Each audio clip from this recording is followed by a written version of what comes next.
Fala galera do canal da Pangea, no vídeo de hoje falaremos sobre os principais aspectos geográficos e sociais da região Nordeste. Sendo que a região Nordeste ela tem várias características que é bem peculiares a ela. A gente podemos destacar duas, que a primeira ela se dá pelo fato de ser a região de colonização mais antiga do país, sendo ocupada pelos portugueses desde a sua chegada em 1500. Outra característica peculiar dessa região é em relação ao clima, que devido à presença de solos rasos e pobres, além da proximidade com a linha do Equador, muitos estados possuem um clima semiárido, o que faz com que alguns rios sequem completamente, além de cidades inteiras ficarem sem chuvas durante 6 meses ou mais ao longo do ano. Sobre os estados da região Nordeste, é a região que apresenta a maior quantidade de estados do Brasil, mas isso não significa que ela é a maior em extensão territorial. Vejamos agora alguns dados gerais da região Nordeste. Esses dados, de acordo com o IBGE, o Instituto Brasileiro de Geografia e Estatística, são dados de 2019. O Nordeste ele possui uma área territorial de aproximadamente 1,5 milhão de quilômetros quadrados, o que resulta em 18% do território brasileiro. Possui uma população de aproximadamente 57.071.654 habitantes. O rendimento domiciliar per capita em reais está em torno de R$ 887. A densidade demográfica em torno de 39,64 habitantes por quilômetro quadrado. O produto interno bruto em reais está em torno de R$ 367.861.916.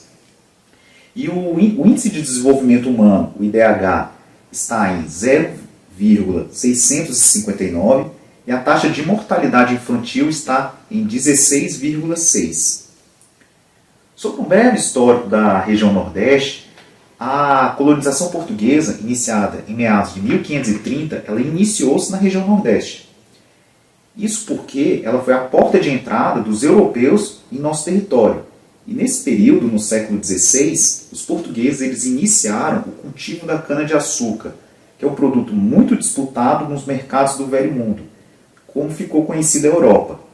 E esse cultivo ele foi muito bem sucedido em várias áreas nordestinas, em especial no território que hoje corresponde ao estado de Pernambuco. O sucesso do plantio da cana ela deve-se a alguns fatores, como o clima quente e úmido no litoral nordestino e o seu solo fértil conhecido como massapê, e além disso, há uma certa proximidade com os portos europeus.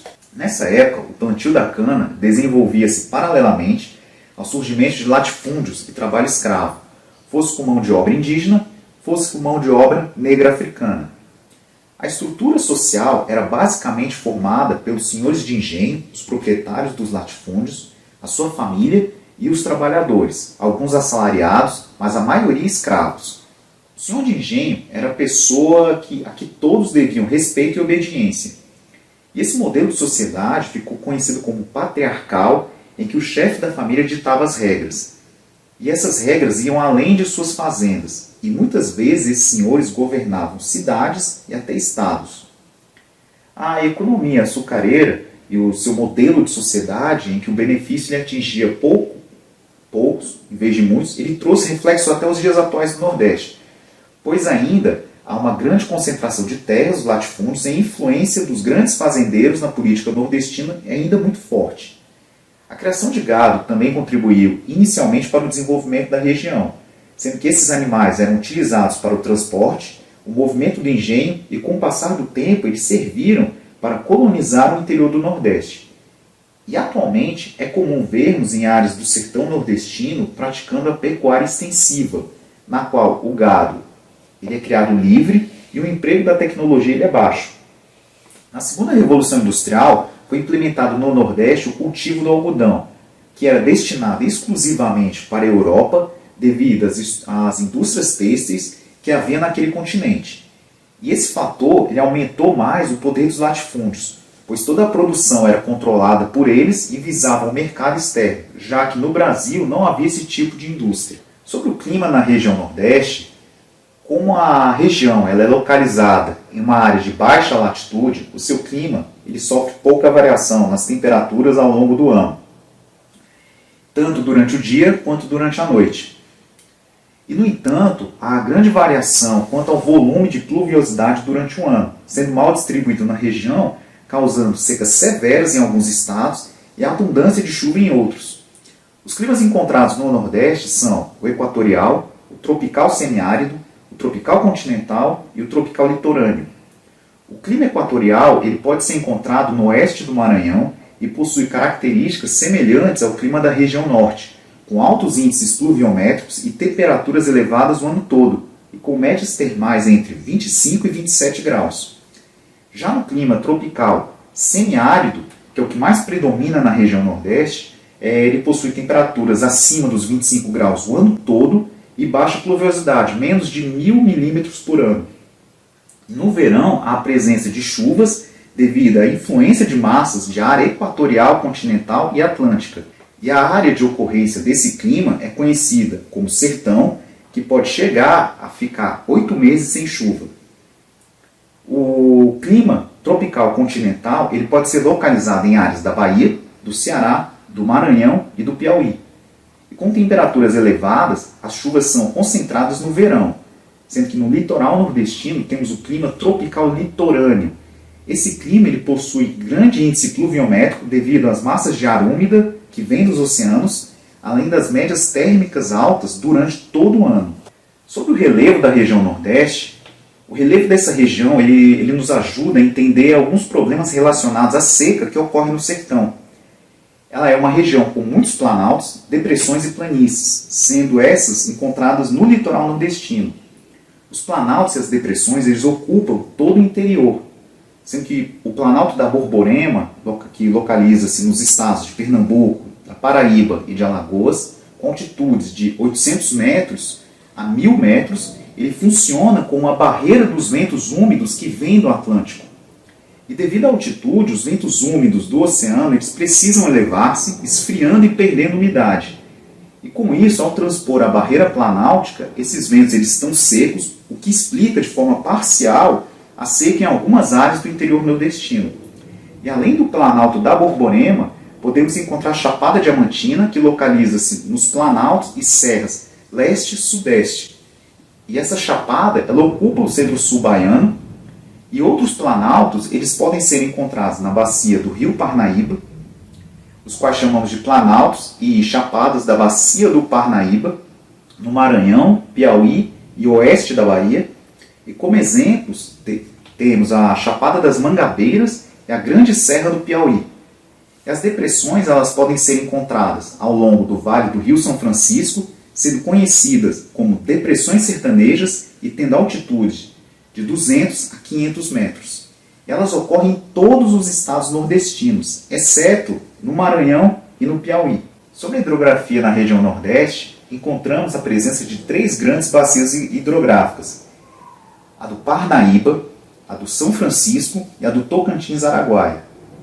Esta última tem incidência apenas no sul do estado do Maranhão, na divisa com Tocantins. A bacia hidrográfica do Parnaíba ela envolve os estados do Piauí, do Maranhão e do Ceará. É a segunda bacia mais importante da região Nordeste, percorrendo áreas semiáridas. Entretanto, grande parte dos seus rios, como o rio Canindé e o rio Poti, ele é intermitente, ou seja, eles deixam de existir durante o período da seca. E, em contrapartida, essa bacia ela abriga um rico reservatório de água subterrânea, o que promove a construção de poços artesianos que ajudam a população local nos períodos mais críticos de seca. Já a bacia do São Francisco é a mais importante, pois o rio que leva o seu nome ele é perene, não deixa de existir nos meses de seca. O rio São Francisco ele nasce na Serra da Canastra, em Minas Gerais, e vai em direção sul-norte, passando pela Bahia, Sergipe, Alagoas e Pernambuco. E a sua importância ela vai além do consumo humano, sendo que ao longo do seu curso, devido ao relevo acidentado da região, usinas hidrelétricas elas foram instaladas para geração de energia, como a usina de Mochotó, que fica entre os estados da Bahia e de Alagoas, e a usina de Sobradinho, também na Bahia. E para minimizar as secas nas áreas mais interioranas, as semiáridas, há um projeto que visa a transposição do Rio São Francisco, buscando alcançar a população do sertão. Sobre a vegetação da região Nordeste, devido ao clima quente e à variação no relevo, nós podemos encontrar 5 grandes tipos de vegetação no Nordeste: a Mata Atlântica, o Cerrado, a Caatinga, a Mata dos Cocais e os manguezais. A Mata Atlântica era uma grande floresta que ocupava uma área do Rio Grande do Norte até o sul da Bahia. Localizada no litoral nordestino, essa floresta ela sofreu grande alteração por parte do ser humano no início da colonização. Primeiro para a extração do pau-brasil, depois para o cultivo da cana, sendo a primeira vegetação desmatada do país. E atualmente possui algumas áreas preservadas na Bahia, onde há um rico cultivo de frutas. O Cerrado ele é encontrado nos estados da Bahia, do Maranhão e do Piauí.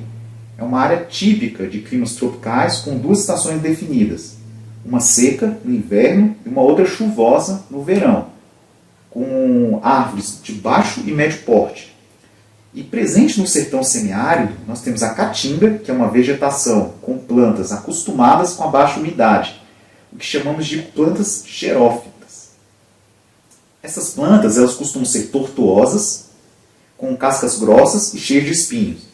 E quando não chovem, elas perdem as suas folhas para reter água e além de ter raízes profundas que ajudam na captação de água no solo. O nome caatinga é de origem tupi e significa mata rala, pois durante a seca a vegetação fica cinza, sem folhas. No entanto, basta pouca chuva para que o verde ele volte, mostrando a grande capacidade de recuperação dessa vegetação.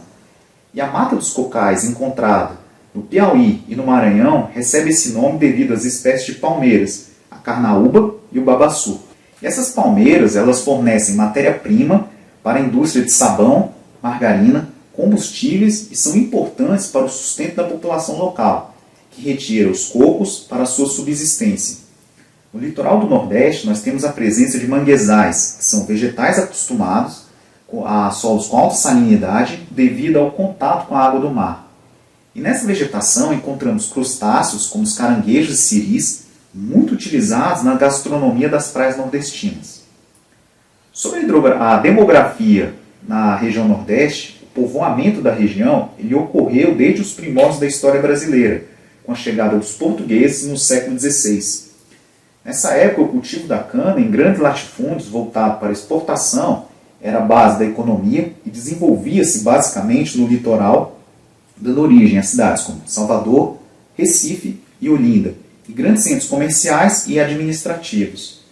Já o interior da região ele foi povoado com base na criação de gado, destinado à alimentação e para o trabalho nos engenhos. Entretanto, no século XVII, a produção de açúcar no Brasil ela entrou em declínio, pois outros centros produtores surgiram no mundo, principalmente na América Central. Nos séculos XVIII e XIX, com a demanda europeia por algodão, novamente a região Nordeste ela volta a ser ocupada para o plantio dessa madeira exportada para a Europa. E com isso, vários empresários estrangeiros preocupados em interligar o interior nordestino, onde era feito o plantio do algodão com os portos, eles financiavam ferrovias pela região, o que favoreceu a ocupação do sertão e do agreste. As ferrovias explicam a expansão de várias cidades do Nordeste, como Fortaleza, Caruaru, em Pernambuco, Campina Grande, na Paraíba e Sobral, no Ceará. Já no século XX, com a forte industrialização da região Sudeste, o Nordeste assume o papel de fornecer produtos agrícolas utilizados na alimentação da população daquela região. Isso gerou mais empobrecimento no Nordeste, pois as riquezas ali produzidas elas eram exportadas, como ocorria desde o cultivo da cana. Isso fez com que muitas pessoas migrassem para o centro-sul do país em busca de melhores oportunidades. E atualmente, 3 grandes cidades são referência no assunto de urbanização e infraestrutura social, que são Recife, Fortaleza e Salvador. Essas cidades, durante o século XX, apresentaram melhor desenvolvimento econômico e social, adquirindo um papel importante no Nordeste. Esses fatores revelaram uma migração de retorno no fim do século passado e início do século XXI, de muitos nordestinos que estavam no Sudeste para suas cidades natais. Sobre as principais atividades econômicas na região Nordeste, nós podemos classificar as principais atividades distribuindo-as nas sub-regiões nordestinas, na Zona da Mata, o Agreste, o Sertão e o Meio Norte. A Zona da Mata corresponde a uma região que abrange todo o litoral nordestino. desde o Rio Grande do Norte até o sul da Bahia. Essa sub-região ela possui a maior concentração de pessoas, tendo o maior número de cidades grandes, como Salvador, Recife e Natal. Dentre as atividades econômicas, podemos citar o turismo, os centros comerciais, a produção de petróleo, tanto em terra quanto no mar, na plataforma continental, a produção de sal marinho, no Rio Grande do Norte, e as atividades industriais, como o polo industrial de Camaçari, no litoral baiano. Destaca-se também a produção de cacau, na Bahia, responsável por mais de 60% da produção dessa fruta no Brasil. O Agreste ele está localizado entre o sertão e a zona da mata, podendo ser considerado uma zona de transição entre essas duas sub-regiões. E no Agreste, a atividade que se destaca é a pecuária, com a criação de ovinos e bovinos. E as cidades que se destacam são Garanhuns e Caruaru, em Pernambuco, e Campina Grande, na Paraíba. E no sertão, a área do interior do Nordeste de clima semiárido e rios intermitentes, a atividade econômica mais produtiva é a criação de caprinos, além da criação do gado bovino, ambos de forma extensiva. O Nordeste ele é responsável por 91% dos caprinos criados no Brasil. Isso porque as cabras e bodes eles são adaptados ao clima seco da região. E além do gado, há a produção de algodão, com destaque para as cidades da Paraíba, do Ceará e do Piauí, que é o maior produtor da região. O meio norte ele abrange a transição entre o sertão e a floresta amazônica e corresponde a uma área do oeste do Piauí e todo o estado do Maranhão. Nessa sub-região nós podemos destacar o extrativismo vegetal com o cultivo da carnaúba e do babaçu. E há também um importante complexo metalúrgico que surgiu com o Projeto Carajás e a construção da ferrovia Carajás que liga o Pará ao porto de Ponta da Madeira, em São Luís do Maranhão. Sobre os aspectos culturais da região Nordeste, nós temos que a cultura nordestina ela é rica e bem diversificada. Isso devido ao passado colonial e à variedade natural, pois muitas manifestações artísticas elas retratam a vida dura do sertanejo, o homem do sertão ou a luta pela sobrevivência do passado escravista. Há também manifestações folclóricas que se baseiam na mistura que houve de povos como os nativos, negros e portugueses. E dessa forma, o artesanato, a gastronomia, as festividades e o vestuário, eles remetem a uma grande miscigenação, dando à região traço de riqueza e diversidade.